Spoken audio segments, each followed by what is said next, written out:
I want to talk to you guys about how to retain reps. This is the biggest struggle that I see, definitely in commission only, but across the board in sales. And there's really two key concepts that I want to get across, and then I'll give you the actual, framework that we implement across our portfolio of sales companies to ensure the highest rep retention.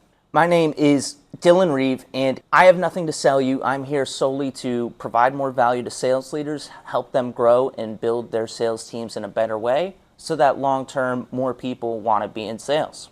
Now, the two big concepts I want to talk about are number one, hiring the right way, and then B, number two, the actual concept of retention. So I've talked about hiring the right way tons and tons of different times. You can find it all over this channel. So I'm just going to touch on a couple of the key things there before we move on to the next big concept. So hiring the right way. There's really just a couple key steps to this process if I want to slim it down into a couple minutes. First and foremost is hiring people that have the highest likelihood to succeed and bring you the most revenue potential. That I've talked about how to do in many other videos that you can go and check out, but that is number one. Number two is setting the proper expectations when it comes to hiring the right people. Because if you tell someone, hey, this is what it's going to look like, and they're a great quality candidate, they come in the door and it looks completely different, that's going to turn them off from wanting to continue. Now, from that point, the last thing is enforcing those expectations, enforcing those standards, and that is because long-term, they might give you the benefit of the doubt, they might give you some leeway, but if you're not continuously enforcing the standard that you want to create and that you want your team or your business to reflect, then someone else who is going to take that person from you. Now, those would be the three key things, and getting into the bigger concept I want to talk to you guys about in this video, it is what I would call a value gap.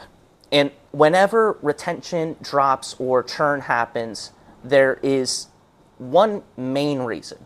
There are smaller reasons that happen occasionally and can account for a small percentage of churn, especially depending on the nature of your product, your offer, etc. And for context here, I'm talking about like a business owner versus an enterprise market. If you're working with enterprises, you would expect very, very low churn. If not, you have a problem. If you're working with small businesses, you would expect a pretty high churn, and understand that that's something you can't fix because, well, small businesses are naturally going out of business and no longer need your services. So getting into the value gap, what I think of the value gap as is how much value someone perceives they're getting from you as a sales manager, a business owner, etc., and the amount of value that they feel like they are providing.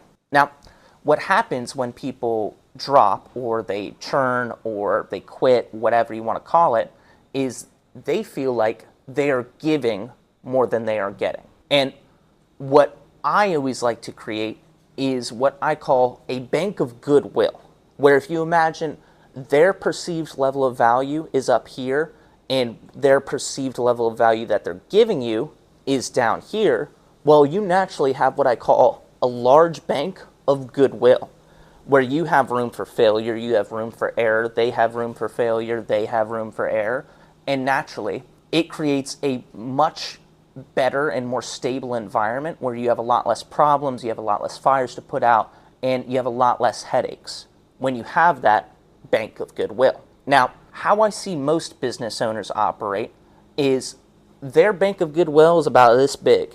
And so anything that happens, any sort of resistance in the entire process, and that person churns. So understanding that concept, what your job is as a business owner or sales manager is every day trying to provide a higher and higher and higher level of value that is perceived by the person who is getting it, and lower the level of value or effort that they feel like they're giving you, which honestly is not required, because that is just one way to lower it, and you can only lower it so much before you're not getting anything out of the situation. It doesn't make sense. However, you can raise the perceived level of value that they're getting infinitely. There's no reason, there's no science to say that you can't. So with that in mind, I like to focus on the top, And occasionally we will revisit the bottom and try to take things away that are no longer necessary and add things that we see become necessary. So understanding that concept alone, you'll be able to come up with better frameworks over time than maybe even, I have come up with to this date. Now, getting into the actual framework for rep retention itself, there are really what I would call 5 key ingredients, and we'll go through them step by step. So first and foremost is going to be having the proper accountability in place in order to have people continuously hold themselves to the standard that you want them to hold themselves to. And what I mean by that is if you're asking people to do this thing and you're not continuously setting or holding that standard yourself or making sure that it is implemented across the board, well then those people are eventually not going to do the thing. And that's just human nature. And whether it's they no longer do it with you, whether they no longer do it at all, whatever the case is, people need accountability. People need someone that is ensuring they are continuously meeting that standard. Now, that is the majority of people. There are exceptions to the rule. We're talking about, general frameworks here.